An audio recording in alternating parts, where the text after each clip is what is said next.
Ok, ahora sí estamos grabando y voy a ir a una primera presentación que es bastante técnica.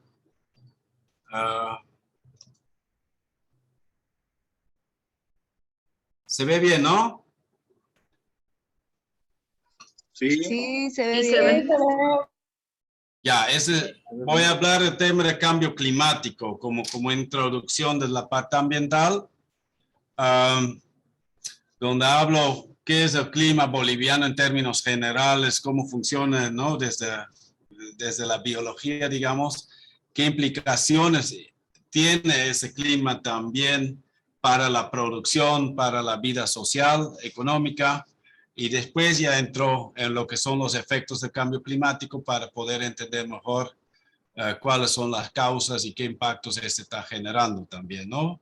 Todavía es un enfoque bastante técnico y en otro próxima clase podemos entrar un poquito más en comprender cómo este se relaciona con sus derechos también. Entonces, para empezar, hay muchos mapitas así que muestran la biogeografía de Bolivia que describen diferentes tipos de vegetaciones, la parte forestal, la parte amazónica, la parte del Chaco, la parte de los valles, de la parte andina, como una distribución muy gruesa. Aquí está un poquito más detallado, pero al final mucho se repite más o menos esas mismas figuras, ¿no? Y cuando vemos esas ecorregiones, esas macroregiones que se pueden identificar en Bolivia, es en gran línea refleja las vegetaciones, ¿no? Como la Amazonía es la parte de los bosques tropicales densas, principalmente el Chaco ya son bosques más secos, más abiertos. En los valles ya tenemos zonas de transición y en el altiplano ya también tenemos mucho más rara la vegetación. Y este es obviamente el resultado muy directo de lo que es las condiciones biofísicas, ¿no? Principalmente lo que es la altura, que explica muy bien la diferencia entre altiplano y tierras bajas, digamos. Y no solo por la altura, pero principalmente cómo la altura incide ya en temperatura. Normalmente 1000 metros de subir significa 6 grados Celsius menos. Entonces hay una relación directamente entre la altura y la temperatura que ese mapita lo visibiliza muy bien. Entonces eso explica ya en gran parte por qué tenemos otras vegetaciones en el altiplano que en las tierras bajas. Pero obviamente es más complejo que eso. Y otro factor clave es el tema de la precipitación. Este es un mapito que muestra donde está, por ejemplo, este lugar del Chapara, que es extremadamente húmedo, y también hay otras tendencias de lugares más secos hacia el oriente y también hacia el occidente. Y ahí es interesante resaltar eso de por qué hay esas manchas. El Chapar es una de esas manchas, pero hay otro en el norte o el este de Perú, hay otra en otras partes de la región andina. Esas manchas donde la precipitación es mucho más alta que en los alrededores. Y ese también tiene que ver mucho con esta geografía, estas alturas, donde hay que entender que el clima se genera a partir de lugares de alta presión o de baja presión en la superficie de la Tierra, casi que el calor suba allá en un lugar caliente, el vapor, el aire, la atmósfera se calienta el aire y este va subiendo, igual como en una olla cuando le ponemos fuego en la parte de los costados, muchas veces baja ya esta agua en la atmósfera, pasa lo mismo con el aire, ¿no? Entonces sube en el lugar caliente y va esparciándose y baja en otra parte. Y cuando vemos el mundo entero, tenemos este efecto que define casi todo lo que es el clima en el mundo, ¿no? Por eso le estoy mostrando en el Ecuador genera esta energía solar que genera ese lugar de baja presión, que hace que el aire suba y esto va hacia los polos y convierte y ahí baja y de ahí ya el aire caliente otra vez regresa al Ecuador, ¿no? O sea, es todo un ciclo que se genera y como la Tierra da vuelta, tenemos también unos vientos que van del este al oeste principalmente a la altura del Ecuador y estos mismos ciclos hacen que más bien tenemos otra contracorriente en las zonas más templadas y de ahí por los polos también tenemos otros ciclos todavía. Entonces esas son esas células de Hadley que le llaman, que es algo que se ve bastante complejo, pero es, ¿no? Para muchos de ustedes que tal vez no son de las ciencias ambientales o biológicas, pero es para poder entender de por qué en Bolivia el viento principalmente viene por el Ecuador desde el norte, desde el este al oeste, y al momento que choca con los Andes, estos vientos van hacia del norte al sur. Y esa es justo la dirección del viento que es típico en la mayor parte de Bolivia, ¿no? Entonces,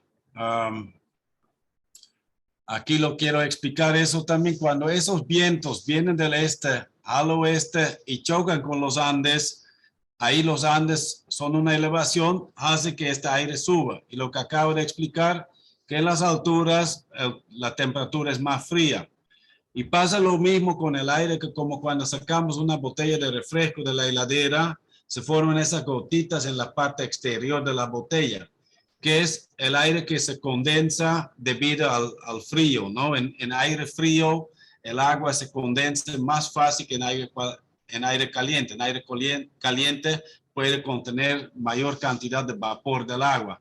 Entonces, en la zona de tierras bajas, el aire puede contener con la temperatura bastante humedad y al momento que va subiendo, se condensa, se forman las nubes y esto genera la lluvia o a mayores alturas incluso nieve y granizo, ¿no?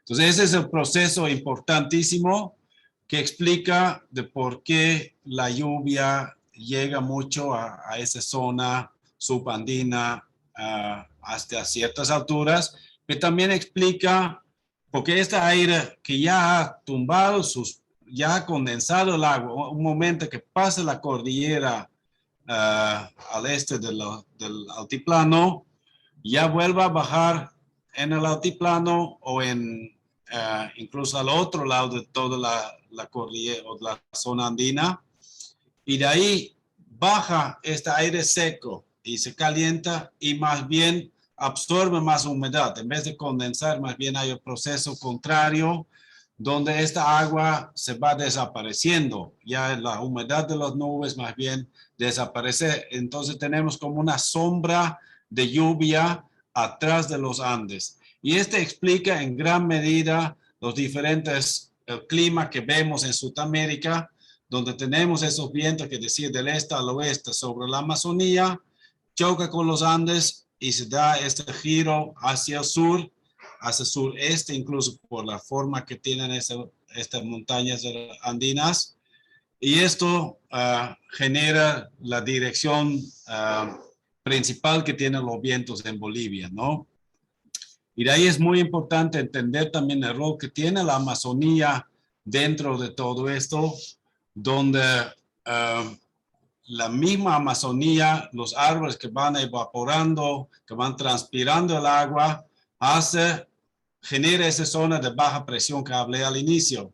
Y esta hace que automáticamente jala aire desde el este, desde el océano Atlántico al interior del continente.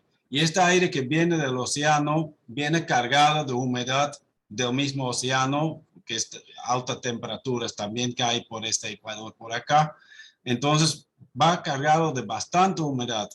Y el mismo Amazonía entonces jala esta agua y lo distribuye por todo el continente sudamericano gracias a estos efectos de los vientos que los mencionaba. Entonces es realmente un proceso sumamente importante que lo han determinado también o denominado el tema de los ríos aéreos, ¿no? Cuando calculas cuánto agua realmente entra gracias a la Amazonía al continente y va hacia el oeste, cae parcialmente en la zona subandina, cae una partecita en los Andes y al otro lado, pero ahí hay esta sombra de lluvia que hace que más bien el Atacama e incluso parte del altiplano es extremadamente seco, pero también hay esos vientos que giran más hacia el sur y más bien crean también las lluvias en todo el cono sur de Sudamérica, que cuando vemos con otras partes del mundo, esos latitudes de 30 grados, digamos, al sur, suelen ser sumamente secos, pero en Sudamérica son relativamente húmedas gracias a estas condiciones geográficas y físicas que hay, ¿no? Este lo voy a saltar un poco. También tenemos verano y invierno, entonces ahí cambia un poquito dónde exactamente vienen estos ciclos y este explica también por qué tenemos época de lluvia y época seca en gran parte de Bolivia. Quiero entrar un poco más en cómo eso ya genera entonces un clima. No, tenía que volver aquí, ese me faltó.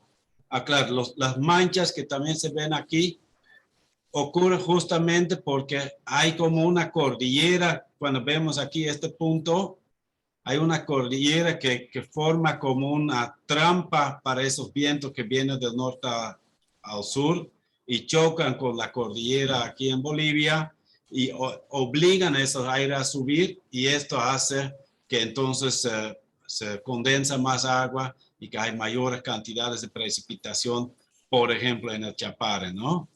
Entonces eso un poco para explicar de por qué llegan las lluvias. Y cuando vemos ya entonces estas condiciones que les estoy explicando, el hecho que la tierra gira, el hecho que hay verano e invierno, el hecho que la Amazonía absorbe o distribuye esta agua por todo el continente, el hecho que tenemos la región andina que genera esos efectos locales, ese es lo que al final explica perfectamente por qué tenemos diferentes así tendencias en temperatura que se van variando en el año, pero también por qué tenemos épocas más secas y épocas más lluviosas durante el año por esa diversidad, porque el Ecuador, desde el punto de vista del clima, no siempre está en el mismo lugar, ¿no?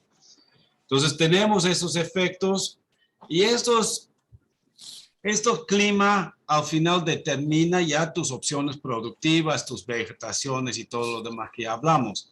Para empezar, el tema de dónde tenemos inundaciones, ¿no? Aquí tenemos un mapa de dónde se dan las inundaciones en Bolivia, donde tenemos toda esta cuenca del río Mamoré, que es la principal zona de inundaciones en todo el país, que moja principalmente la parte de Beni, pero también parte de Santa Cruz. Que se relaciona directamente con todas esas precipitaciones y ya por el mismo relieve de la tierra se va hacia esta parte y se acumula allá porque tiene muy poco descenso y provoca estas inundaciones. Entonces, el tamaño de las inundaciones se relaciona directamente también con las precipitaciones de este año. Y no solo es inundaciones, también es las vegetaciones que decía, ¿no? Les voy a dar un ejemplo, la castaña, por ejemplo, que tenemos aquí en la Amazonía boliviana, crece en todo el mundo, solo en lugares donde por lo menos llueve 1.800 milímetros de precipitación por año y donde hay una época seca de por lo menos 3 meses. Entonces son condiciones así bien específicas que requiere esta castaña para sobrevivir, para tener un hábitat adecuado donde pueda no solo sobrevivir, pero incluso proliferar, ¿no? Entonces, así cada planta tiene sus propios requerimientos en términos de temperaturas y términos de precipitaciones, también en términos de cantidad de luz por día o de cantidad de agua por mes. O sea, es más complejo que solo temperatura promedio y clima y precipitación total o algo así. Pero esas son al final lo que define qué tipo de vegetaciones tenemos e incluso qué niveles de biodiversidad, ¿no? Justo esa zona subandina donde tenemos los valles y los yungas y el Chapare, tiene temperaturas adecuadas para que prolifera la vida, tiene precipitaciones elevadas que también favorece que haya más biodiversidad, pero además tiene mucha diferencias locales en microclimas, en el lado donde da más el sol, en diferentes tipos de suelos. Entonces, eso genera toda una dinámica local, ¿no? Entonces, aquí un poco ya cómo se clasifica ya en grandes regiones agroproductivas.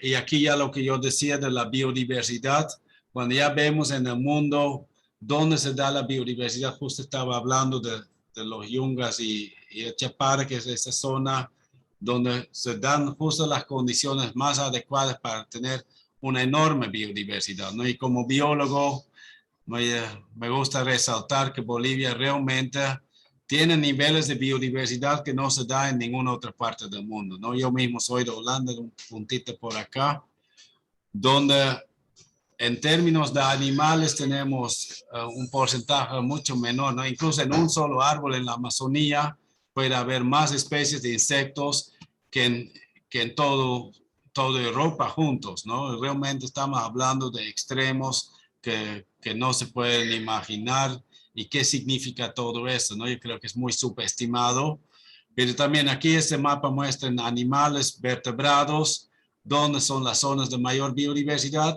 y son principalmente las regiones tropicales, pero con mucha énfasis lo que es la Amazonía, ¿no? Mayor que cualquier otra parte.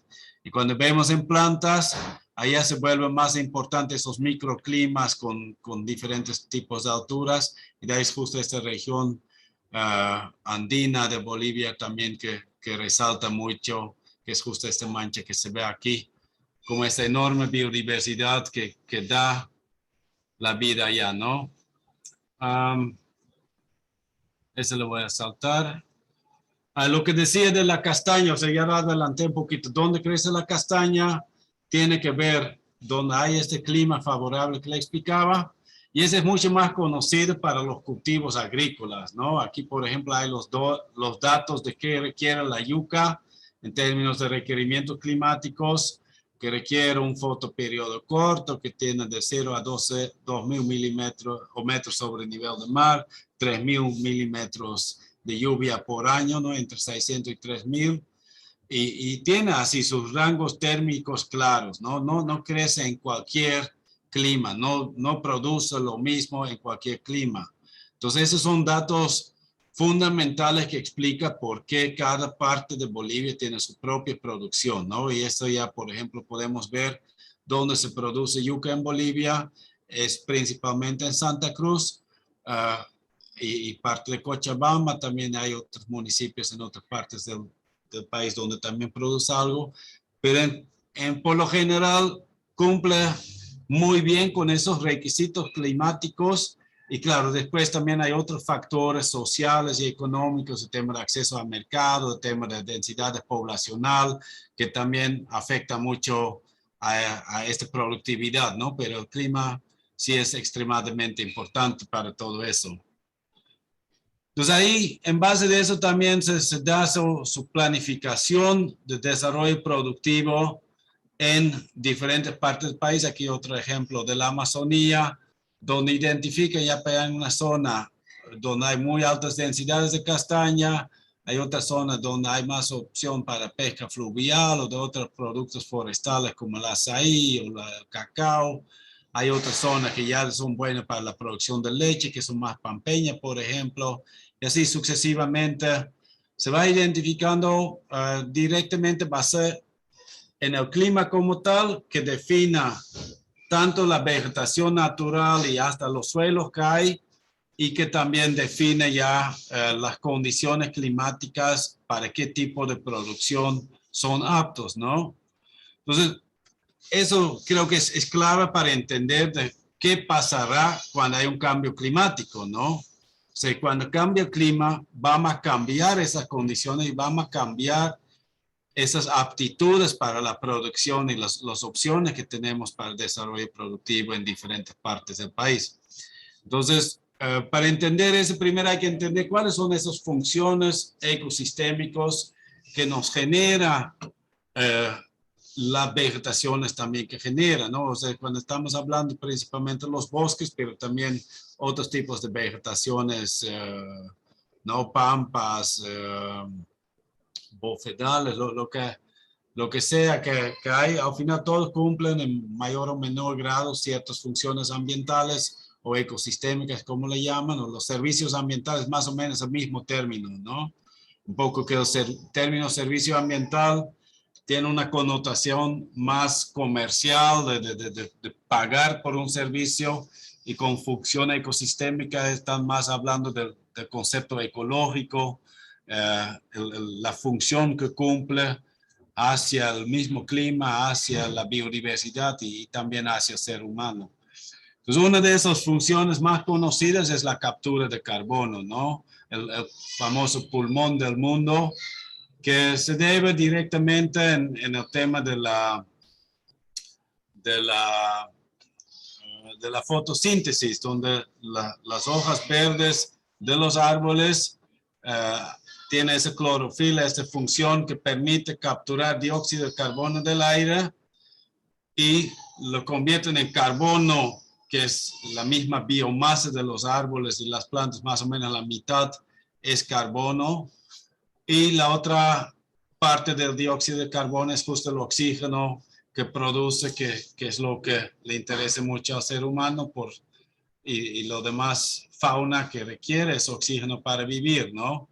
Pero ahorita este ciclo también ha tenido mucha importancia porque es justo este dióxido de carbono que es uno de los gases de efecto invernadero, la verdad, el gas más importante en términos de aporte, ¿no? Hay otros que aportan más por unidad, pero este por sus grandes cantidades que estamos liberando, está aportando muchísimo más al cambio climático que cualquier otro gas. ¿Cómo se da? Ese es justo el proceso al revés, ¿no? Al momento que una vegetación se pudre o se quema, se libera más bien, absorbe oxígeno, junto con el carbono se convierte en dióxido de carbono, ¿no? Es lo que pasa cuando quemamos algo o también cuando consumimos nosotros mismos energía, ya sea en aspectos naturales en nuestro mismo cuerpo o también en combustibles fósiles como la gasolina que quemamos en nuestras industrias o nuestras movilidades. También genera este mismo proceso donde el oxígeno juntos con algún tipo de carbono es convertido en dióxido de carbono, ¿no? Pues cuando vemos ya en el mundo dónde están esas funciones, donde ya mostraba que la biodiversidad en la Amazonía es extremadamente alto y donde los bosques bolivianos en términos generales aportan mucho en términos de biodiversidad, también en términos de carbono son extremadamente importantes, ¿no? Justo estos mismos bosques amazónicos, los bosques de las tierras bajas y también de la parte subandina, capturan hasta 200 toneladas de carbono por hectárea. Y este es más que cualquier otra parte, ¿no? Cuando comparamos con Argentina, con Brasil, mucho más cuando comparamos con el Sahara o Europa. O sea, allá un bosque europeo normalmente aporta más o menos unos 30 toneladas de carbono por hectárea, ¿no? Entonces es realmente muchísimo más. Y esto explica también el interés internacional en proteger esos bosques bolivianos y proteger esta Amazonía. Y aquí quiero mostrarles, esta es otra foto para introducir otro aporte, otra función climática, otro servicio ambiental sumamente importante, que es cuando levantamos en la mañana en una área forestal, podemos ver esa neblina saliendo de la vegetación. Y esto es lo que mucha gente no entiende bien, que un árbol no solamente aporte sombra, ¿no? Realmente su función en cómo enfría el planeta es muy similar a lo que nosotros mismos hacemos cuando sudamos. Cuando sudamos, transpiramos, ponemos gotitas de agua encima de nuestro cuerpo y al momento que esas gotitas evaporan, extraen calor desde nuestro cuerpo. Y para tener una idea, cuando ponemos una olla en el fuego, 1 litro de agua nos tarda muchísimo para evaporarla por completo y consume muchísimo calor. Entonces, ahí se pueden imaginar 1 litro de agua, cuánto calor saca de la atmósfera y hay árboles en la Amazonía, esos grandes, que pueden transpirar hasta 1000 litros de agua por día, ¿no? Entonces pueden realmente imaginar cuánto calor esto saca de la atmósfera por convertir esta agua en estado líquido en vapor, que es justo este vapor que podemos ver la neblina saliendo de los bosques en la mañana, ¿no? Entonces, esa es una función sumamente importante. Una por el calor que absorbe, que realmente explica por qué en una vegetación se siente más frío que en una ciudad en pleno solazo, digamos. Pero también es muy importante para todo lo que son los ciclos hídricos, ¿no? El tema del agua que sale de los cuerpos de agua, transpira desde el mismo suelo, pero mucho más es la evaporación, es la transpiración, que es justo este proceso, lo que hacen los árboles, que lo hacen en realidad como una función, o sea, llevan el agua desde sus raíces hasta arriba de las copas. Y en el agua pueden disolver una cierta cantidad de nutrientes. Y necesitas llevar mucha agua para llevar los nutrientes allá hasta la punta de las hojas. Entonces, para poder llevar mucha agua, lo que hacen es transpirar arriba en el árbol esas hojas. Eso genera la fuerza que permite que el agua es chupado desde arriba, desde las raíces para arriba en la copa, ¿no? Entonces, ese es lo que genera esa transpiración de los árboles.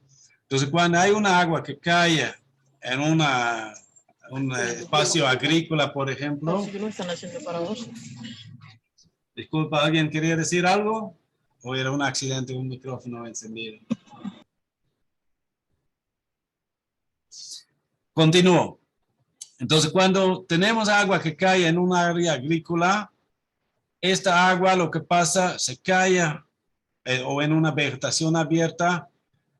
Primero que hay menos agua porque la misma vegetación no transpira, no genera la misma cantidad de nubes que un bosque, pero lo que cae en el suelo y una parte transpira o evapora directamente, pero la mayor parte escurre por encima de la superficie y solo una parte menor es absorbida por el suelo.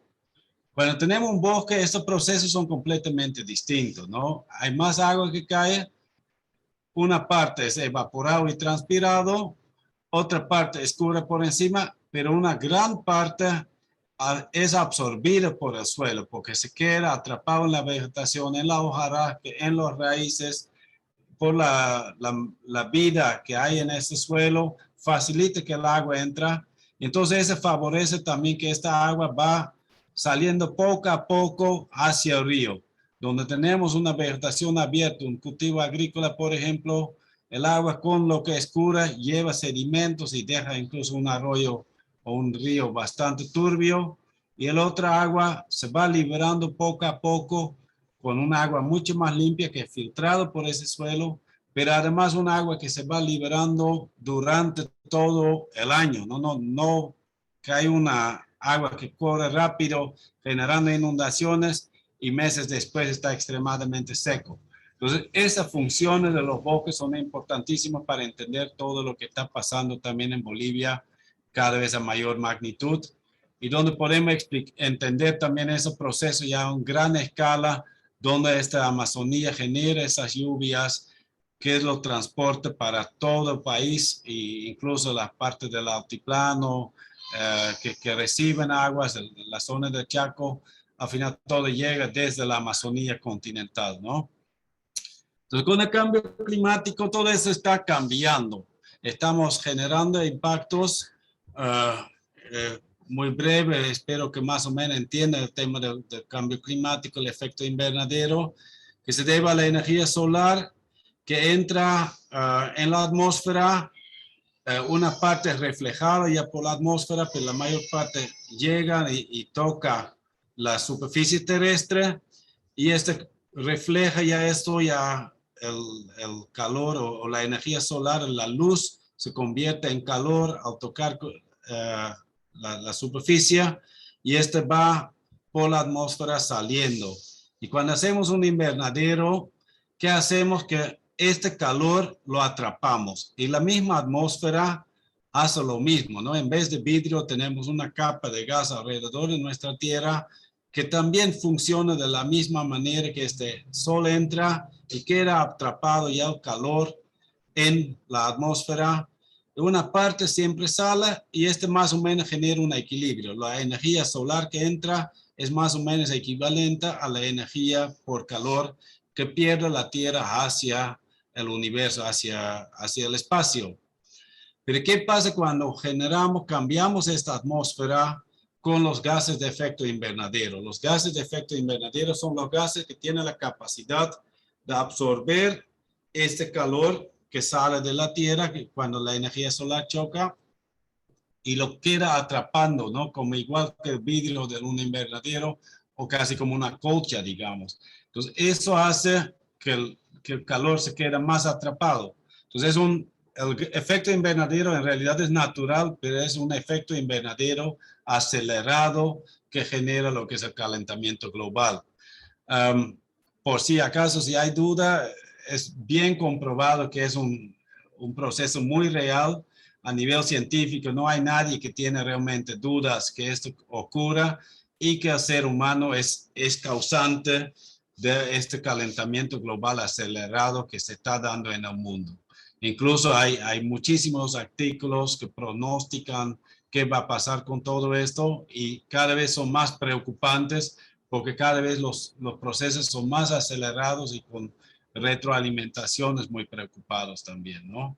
Entonces, a veces en la prensa popular hacen como que había sido por algo cíclico, que las manchas solares, o había sido que en tiempo de dinosaurios también hacía calor.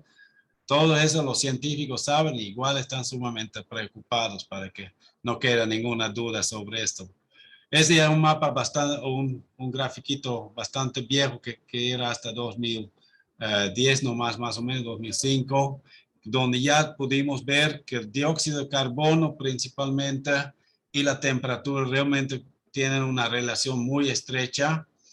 Y eso ahorita ya está fuera de la pantalla, ¿no? Ya hasta 2020. Ese es como un crecimiento casi exponencial, tanto lo que es el dióxido de carbono como también la temperatura al nivel de la superficie de la Tierra. Pues ahí los pronósticos, como decía, son realmente preocupantes. Esa es justo una que muestra que toda esta parte de Sudamérica es lo que va a tener un calentamiento muy acelerado, ¿no? Ya no estamos hablando de 1.5 grados o 2 grados que discuten a nivel internacional.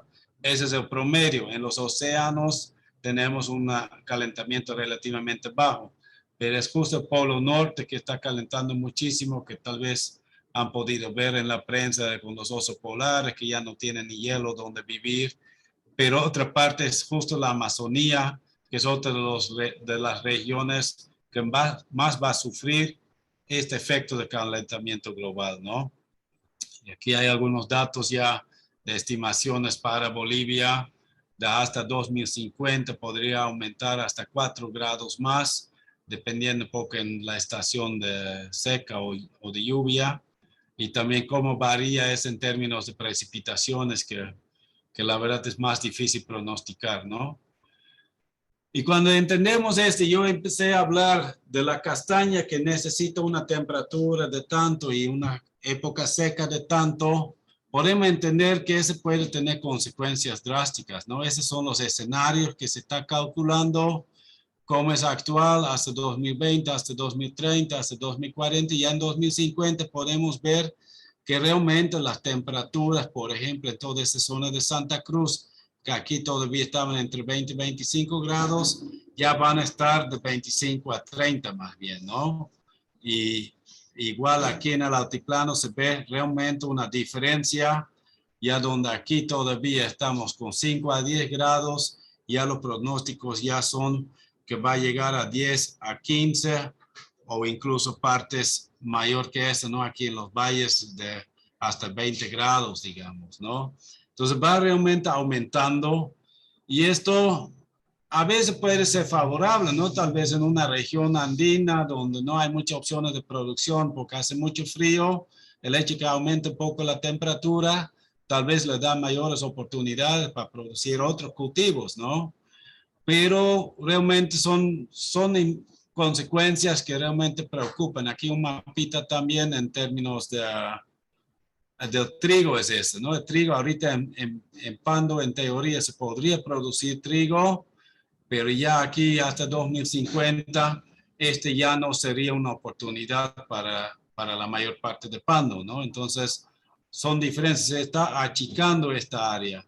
Cuando vemos el tema del cacao, por ejemplo, justo yo trabajaba con Sipca y Sipca en el pasado promocionaba bastante en Guarayos también el cacao, pero últimamente tal vez hay unos 2, 3 compañeros de allá, creo, pueden explicar de por qué ya no está dando muchos resultados el cacao allá en Guarayos, ¿no? Creo que Sipca incluso se ha rendido un poquito con esta promoción allá, porque cada vez es más difícil, porque no solamente están aumentando las temperaturas, también eso implica que aumenta la evapotranspiración, casi que se vuelve más seco y el cacao necesita bastante humedad, ¿no? Entonces, esas tendencias que aquí ya están calculadas hasta 2050, en muchas comunidades son muy reales, ¿no? Que están peleando, por ejemplo, para poder seguir produciendo un cultivo que cada vez se vuelve mucho más difícil, ¿no?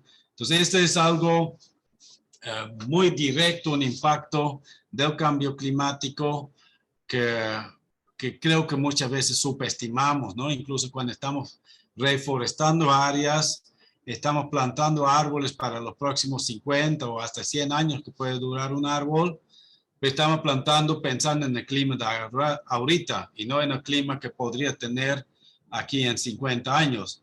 Pues yo a veces argumento en la Amazonía, no deberíamos estar plantando árboles amazónicos, ya deberíamos estar plantando árboles chaqueños, por ejemplo, ¿no?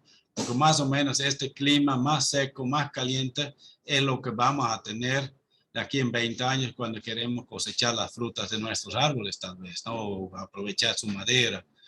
Entonces, por ese lado, creo que es importante resaltar, pero lo otro son esas consecuencias ya en términos de desastres también, ¿no? Que a nivel mundial se ve mucho las inundaciones, las sequías, y cuando vemos a nivel de Bolivia, también hay varios estudios, y ahí es interesante resaltar, ¿no? Por ejemplo, el descongelado de los glaciares en el altiplano, los derrumbes y deslizamientos que se vuelven más frecuentes por las grandes lluvias que se dan así de forma muy puntual a veces en la región andina, el sol fuerte, inundaciones en foto de 2014 en Riberalta, por ejemplo, que realmente inunda hasta barrios completos.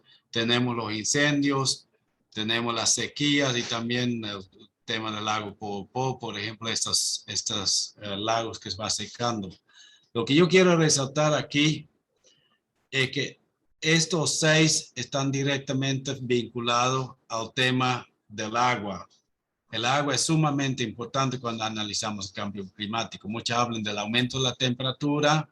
El aumento de temperatura directamente afecta a la evapotranspiración, ¿no? A unos cuantos grados más, el agua evapora mucho más rápido. Entonces tenemos para las plantas mucho más problemas de acceder a agua suficiente y este ya genera esas sequías que podemos ver hasta en la muerte de ganado, que también mucha la muerte de las vegetaciones, pero si tenemos nuestros cultivos, nuestros charcos, nuestros sistemas agroforestales, plantaciones, tienen muchos problemas así. Y también, obviamente, el riesgo de incendios, que es lo que estamos viviendo estos últimos 2 años, donde el cambio climático es uno de los factores claves para entender qué está pasando, por ejemplo, en la Chiquitanía, en el Chaco, ¿no? Um, Incluso cuando vemos los pronósticos climáticos para esta región, en muchos casos tienen pronósticos que hasta 2030, hasta 2050, gran parte de esos bosques de las tierras bajas se van a convertir en pampa. Entonces, cuando se están quemando no deberíamos sorprendernos, es realmente como un paso en este proceso que ya se está pronosticando, que cómo se cambia un bosque en una pampa es quemándose, digamos, ¿no? Entonces, eso también voy a tocar un poquito más adelante en otra presentación. Cuando ya hablamos de las causas de por qué está cambiando el clima, ahí está un discurso muy típico, como ya son los países desarrollados que tiene la culpa y tradicionalmente siempre ha sido así, ¿no? Estados Unidos, Japón, varios países de Europa, que tienen un consumo per cápita mucho mayor en combustibles fósiles, por ejemplo, y por eso también aportaban tradicionalmente mucho más al cambio climático. Pero esa la verdad está cambiando. Justo el año pasado hicimos un estudio donde podemos ver con el tema de la deforestación y los incendios que Bolivia incluso aporta más al cambio climático que muchos países europeos. Per cápita, incluso 1.5 veces más que Estados Unidos. Entonces ya no podemos hablar tanto de esta deuda ambiental, esta deuda ecológica que tienen los países desarrollados hacia países como Bolivia, porque ya somos parte del problema, ya no somos solo las personas que sufrimos las consecuencias del mal manejo del mundo que hacen otros. Y eso tiene que ver mucho con lo que estos números también muestran en Sudamérica. O sea, 34% del cambio climático está generado por el cambio de uso de tierra, donde es principalmente el cambio de un bosque en un cultivo agrícola o una pastizal, ¿no? Una área pecuaria. La agricultura como tal es otro aporte fundamental. Cuando vemos eso, son mucho más importantes que el transporte, por ejemplo, o los procesos industriales, ¿no? Muchas veces pensamos que ese tema de los combustibles, el transporte, la industria, esos son los problemas principales, pero a nivel Sudamérica, el uso y cambio del uso de la tierra es mucho más importante y en Bolivia incluso es mucho más eso, ¿no? El tema de deforestación, el cambio de uso de bosque en otros usos agropecuarios es el 80% de las emisiones más o menos, ¿no? Y este mapita la muestra, ¿no? En 2001, ¿qué era lo que sabía que deforestado en Bolivia? Son esas manchitas rosado, ¿qué color es eso? Y cómo eso se va cambiando hasta 2013. Mira, estoy sobreponiendo un mapita donde ya podemos ver esta expansión de la frontera agropecuaria, principalmente por Santa Cruz, otras manchas menores en el norte de Pando, en el norte del Beni, y también toda la región de los valles, tanto por Cochabamba como también en La Paz, ¿no?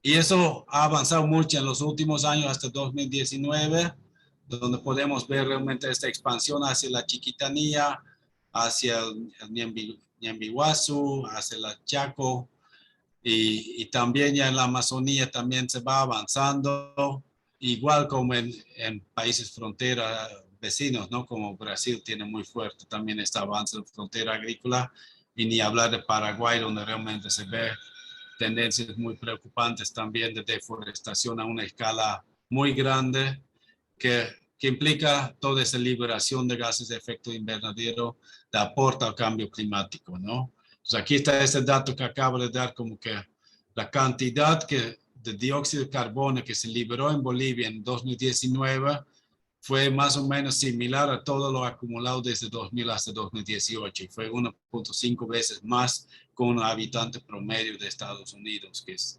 realmente aportes muy preocupantes, sobre todo tomando en cuenta que tenemos un nivel de vida mucho menor, ¿no? O sea, sí estamos destruyendo harto, pero parece que no estamos convirtiendo este en un desarrollo como supuestamente debería ser la idea, ¿no? Y ahí preocupante de esto, de la deforestación también es en términos de funciones ecosistémicas. He hablado de la captura de carbono y los ciclos de agua, y la biodiversidad como tal también cumple muchos roles muy importantes, ¿no? Como distribuidor de semillas, polinización, el tema de tener resiliencia ante plagas y enfermedades, ¿no? El tema de las enfermedades como COVID, esas pandemias, todas han nacido de zonas deforestadas prácticamente, ¿no? Entonces son cosas que hay que considerar. Y ese mapita lo muestra muy claro, yo creo, esa figura donde tenemos un bosque natural lleno de toda clase de aves, ya un bosque degradado, un bosque secundario, y ya podemos encontrar un número menor de especies y cuando ya vamos a un pastizal ya vuelve menos y peor en una agricultura mecanizada, donde perdemos esta biodiversidad, ¿no? Este ejemplo es de aves, que cuando ya pensamos en árboles, un bosque amazónico, un bosque de tierras bajas en Bolivia, puede tener hasta más de 200 especies por hectárea, y un monocultivo de soya literalmente es un monocultivo, ¿no? Tiene una sola especie, de vez en cuando aparecen unas malas hierbas por allá, pero le echan ya su Roundup, su glifosato, para otra vez quedar realmente con una tierra esterilizada. Y eso implica también que las plantas que viven encima de esos árboles en este sotobosque también desaparecen. Y también los insectos que viven de eso, lo que decía, que un árbol en la Amazonía puede tener 10.000 diferentes especies de insectos, una hectárea de bosque puede tener más de 30 diferentes especies de ranas. Todo eso se va desapareciendo porque aquí ya solo son unos generalistas que solo pueden vivir en estas áreas muy abiertas, mientras que las especialistas, especies que requieren, por ejemplo, las abejas que solo polinizan un tipo de orquídea, esos son los primeritos para desaparecer, ¿no? Entonces, eso también podemos ver ya en qué pasa con la biodiversidad en Bolivia cuando vemos las tendencias ya para los próximos 50 o 20 años. Ya vamos a tener pérdidas enormes, sobre todo en la Amazonía y esta región subandina. Y tal vez más bien en el Chaco, como va a aumentar un poco la precipitación según algunos modelos, más bien podría ser que aumente la biodiversidad, ¿no? También es bastante difícil predecir netamente en base del cambio climático, ¿no? Sin tomar en cuenta la deforestación que ya significaría un impacto más negativo. Voy a saltar porque estoy viendo que ya vamos a llegar al final de mi hora. Lo que quiero mostrar también que esos procesos de degradación no son lineales, ¿no? Son efectos que se retroalimentan también. Cuando aprovechamos, por ejemplo, la madera en un bosque, genera una degradación, abre el dosel, entra más luz, genera condiciones más secas, que hace que aparecen otras especies, ¿no? Especies invasivas, algunos pastos, bejucos, plantas espinosas, que muchas veces son más susceptibles a los incendios. Entonces, esa es también parte de la problemática que estamos sufriendo en Bolivia. No es solo el cambio climático, también es degradación del bosque. Y una vez que tenemos incendios, cuando tenemos estos problemas climáticos, también se pierden los nutrientes, se pierde el agua, caso que aumenta la degradación y que se vuelve a empeorar esa situación, ¿no? Después de un incendio, el dosel queda mucho más abierto, aunque no quemó todo el bosque, y se vuelve mucho más susceptible a más especies invasivas, a más incendios en el futuro. Y eso genera impactos muy fuertes, ¿no? Aquí un ejemplo en Bolivia, en Ribera Alta, donde tenemos esos bosques con castaña, con grandes árboles, que en muchos lugares ya se están convirtiendo realmente en estas pampas desérticas, ¿no? Esa es una especie invasiva, por ejemplo, el sujo, un pastizal, un pasto introducido desde Asia, que ni es muy bueno para el ganado, pero además se quema casi todos los años y no permite que otras plantas regeneren. Entonces, este que era un bosque que generaba biodiversidad, que generaba economía en la castaña, en la madera, queda en un área que es seco, que es desértico, que no produce nada, ¿no? Un problema muy serio que lo llamamos también la sabanización, ¿no? Es el proceso donde el bosque está siendo reemplazado por vegetaciones abiertas tipo pampas, sabanas, y donde quiero resaltar nuevamente que el agua desaparece, ¿no? Ese es como un proceso previo a la desertificación que también ya se está dando incluso en la Amazonía boliviana a escalas relativamente pequeñas, pero por ejemplo en el este de la Amazonía brasilera ya hay realmente la formación de desiertos, ¿no? Las lomas de arena por Santa Cruz, yo creo que también en el pasado no eran pues lomas de arena, ¿no? Y ese es un proceso realmente preocupante, ¿no? Ese es un mapa que muestra hasta 2030 cómo se va a cambiar la vegetación en la cuenca amazónica a nivel continental, donde podemos ver en amarillo esas manchas que son las zonas que se estima que hasta 2030 van a haber sido deforestadas, tomando en cuenta dónde están las carreteras, cómo está avanzando la frontera agropecuaria, las tendencias que se están dando. Lo que quiero llamar la atención a esas manchas rosadas, que son las zonas donde ya el hecho que normalmente el agua caía aquí en esos bosques, los bosques los transpiraban de nuevo y generaban estos ríos aéreos y transportaban esta agua más continente adentro con esos vientos que llegaban al final a Bolivia girando hacia el sur.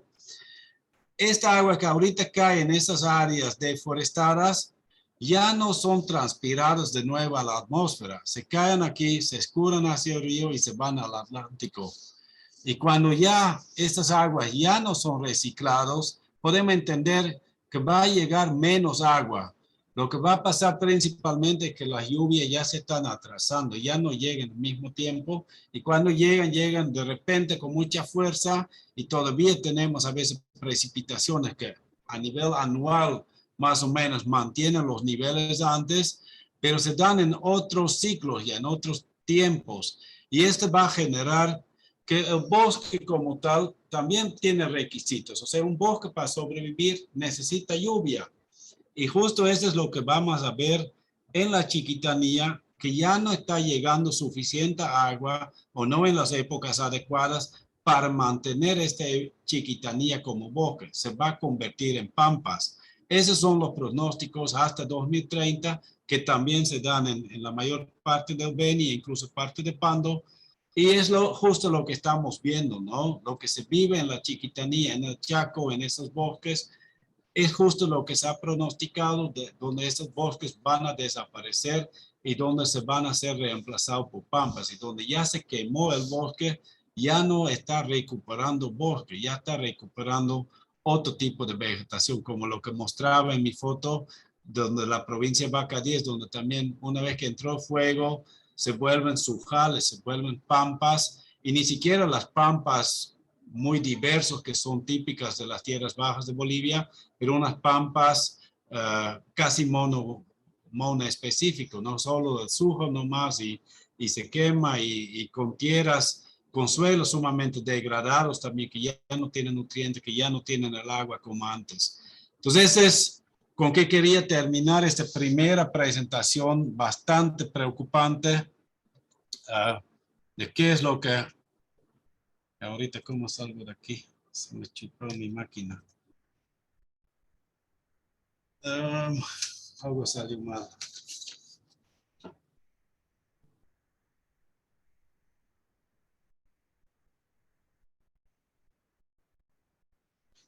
No sé, me quedé sin pantalla.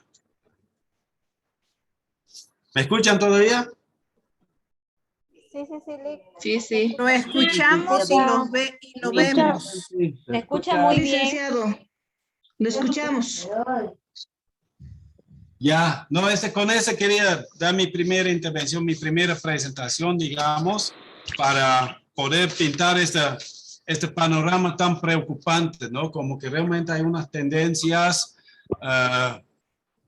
que van a afectar, o sea, la gente en la Chiquitanía ya lo conoce muy bien, en Guarayos, aquí en el norte del Beni, ya realmente una comunidad que era un bosque, donde la gente vivía del bosque, se está convirtiendo en una pampa donde ya no se produce. Y similares efectos tenemos en los valles, donde hay zonas donde las lluvias han cambiado, de tal manera que la gente ha tenido que optar por migrar de sus comunidades.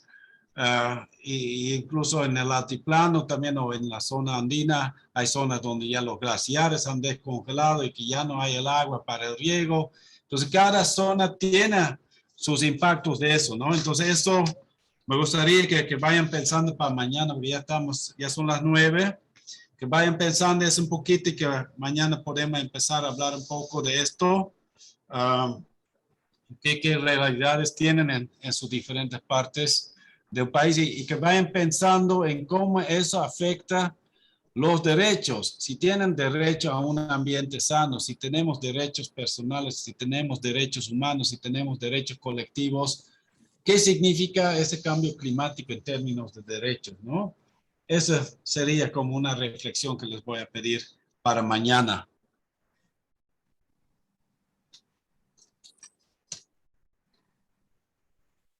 ¿Están de acuerdo? Yo ¿Alguna tenía una... consulta? Está Sí, sí. bien.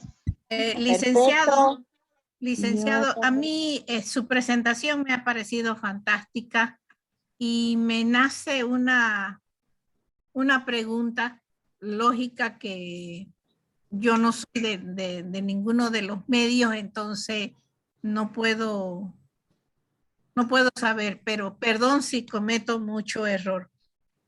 En el pasado, nuestros pueblos indígenas practicaban la quema para la preparación de sus terrenos donde iban a hacer sus cultivos.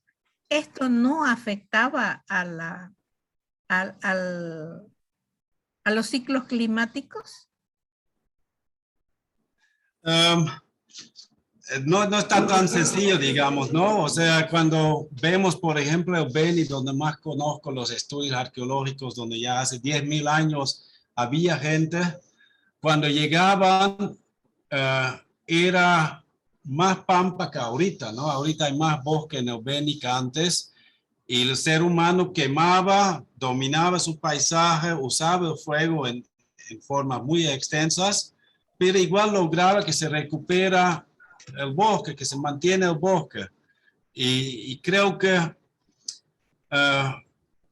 o sea, ha sido parte de sus prácticas tradicionales y fue compatible con la conservación de parte de la biodiversidad, por lo menos.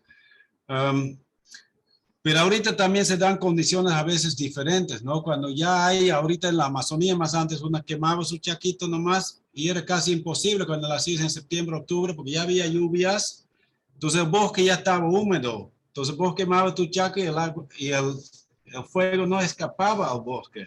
Y ese se ha vuelto más susceptible, más difícil. Ya no tienes esta misma garantía que el bosque se mantiene nomás. Y esto es, yo creo, una parte de la problemática que se da, ¿no?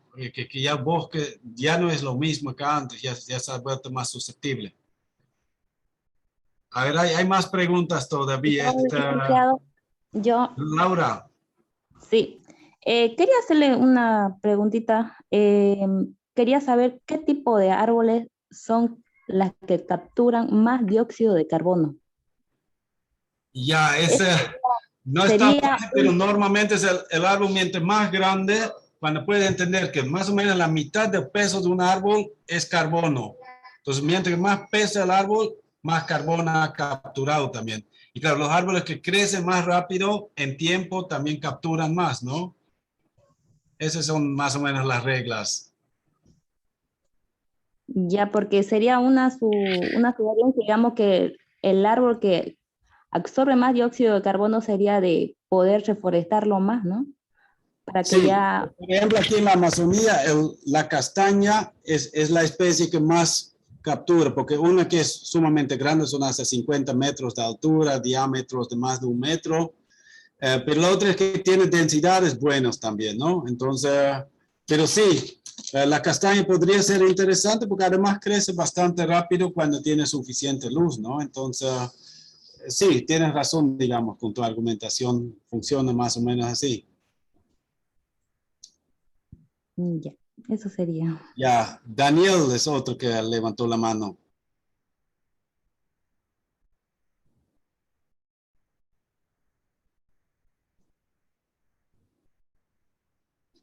Daniel,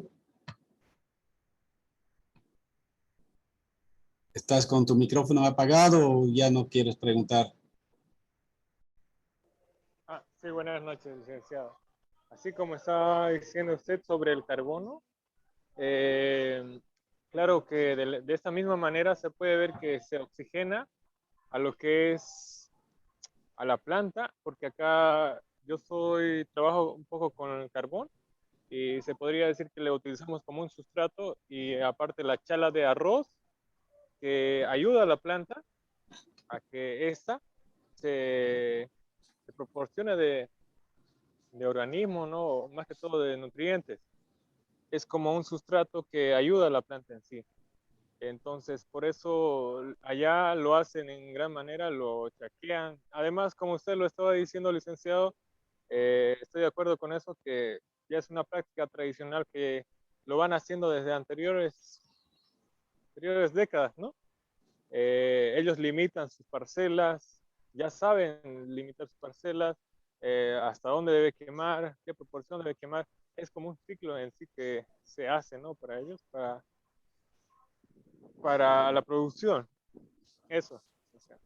Ya, muy bien. Yo creo que vamos a tener un poco espacio para hablar un poco más de eso. Voy a hablar un poco de las políticas climáticas y ahí podemos tocar un poco más ese debate de si es buena idea de permitir incendios o, no, o que las quemas, ¿no? O sea, la reacción típica es, pucha, hay mucho incendio, entonces prohibimos el fuego, pero un poco como cuando hay muchas violaciones que vamos a prohibir el sexo, digamos, ¿no? O sea, no todo el sexo es malo y no todo el fuego es malo tampoco, más bien tiene funciones muy importantes, ¿no? Cuando esta práctica tradicional, el fuego genera materia orgánica en el suelo a través de este carbón y la ceniza que tú mencionas, mata hasta las plagas que viven en la superficie mayor del suelo. Entonces, tiene una serie de funciones y sobre todo el que baja o que sube pH, ¿no? Que hace el suelo más neutral. Y este es sumamente importante para el cultivo. Aquí en la Amazonía, por ejemplo, tenemos muchas veces un suelo de pH de 5. Si no quemas, no te va a crecer tu arroz. Tiene que primero aumentar tu pH, ¿no? Entonces, son pues aspectos que tradicionalmente se han desarrollado y si quieres cambiar eso, tienes que darles alternativas por lo menos, ¿no? Pero ya son 9:07. ¿Hay alguna otra pregunta o ya con esto tenemos una primera introducción? Un poco podemos reflexionar. Licenciado, Ya. una pregunta de un minuto. Me ha llamado mucho la atención esa parte en la cual usted menciona la producción de yuca.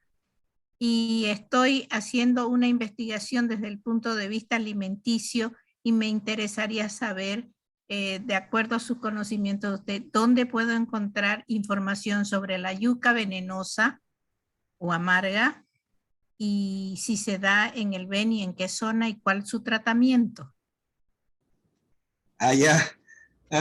Voy a ver si tengo alguna cosita por allá que le podría pasar, pero no soy tan especialista en eso. Era más una referencia para ver cómo cada cultivo tiene sus propios requisitos de clima, digamos, ¿no? Y cambiamos medio grado nomás y ya no da para ciertos cultivos. Incluso hay cálculos como en la época de hielo, que en realidad era solo 2-3 grados de diferencia, ¿no? La temperatura promedio del mundo. Entonces, son efectos drásticos. 1 grado más puede implicar que ya está tanto más seco que ya todo lo que son los bosques de Santa Cruz se van a desaparecer. Y esos son realmente pronósticos que yo creo que muy poca gente entiende el alcance de ese tipo de efectos, ¿no? Pero voy a... Felicidades, licenciado. Su exposición ha sido maravillosa. Muchas gracias. Gracias. Este es un tema que me gusta también, me trabajo bastante. Y así quiero compartir un poco cosas más generales, pero para realmente entender cómo nuestros derechos no solo dependen de las leyes, no dependen también de esas cosas. Entonces, eso como reflexión para hoy y ya mañana podemos seguir charlando. Sí, es justo que podemos descansar. Muy buenas noches, muchas gracias. Ok, no sé si José Luis está allá tuvo un problema, no sé, algo se desconectó aquí, no puedo salir de mi presentación, pero si puedes tal vez indicar algo más, José Luis, si quieres cerrar con algo. Creo que el Listen José Luis se desconectó, pero no, Listen, ahorita yo lo finalizo y todo se borra, no hay problema en esa parte, Listen. Shirley, por favor, sanción a José Luis. No tenemos que irse. Son las normas de la universidad. Sí, le voy a decir, no tiene que salirse así. Muy bien. Dicen una consultita al tema de la grabación. Sí. Si me lo pasan, porque ustedes estaban grabando desde allá, ¿no? Si me lo pasan a mi WhatsApp o a mi correo, yo ya me puedo encargar que aparece en YouTube también. Pero eso, no sé si la Gabriela René Moreno tiene alguna norma al respecto o si lo tenemos que compartir así internamente entre nosotros nomás. No sé, Listen, si gusta yo lo paso porque ahorita lo estoy grabando por medio de la computadora nomás. Y se lo paso cuando ya lo convierta, se lo puedo pasar a usted para que lo convierta en YouTube, no hay problema en esa parte. Muy bien. Así quedamos entonces. Ya nos pasamos 10 minutos. También hay que cumplir normas por allá, ¿no? Tal vez tienen otras cosas para hacer dos. Hasta mañana. Muchas gracias. Y mañana seguimos. Hasta mañana, licenciado. Ok. Buenas noches. Listo. Muchas gracias. Hasta mañana. Mañana, Lisa, hasta mañana. Licenciado, Todos, buenas compañeros. noches. Buenas noches. Muchas gracias. Mira, pequeñito. Y estas niños. Estos son los grandes para este juego. Ya.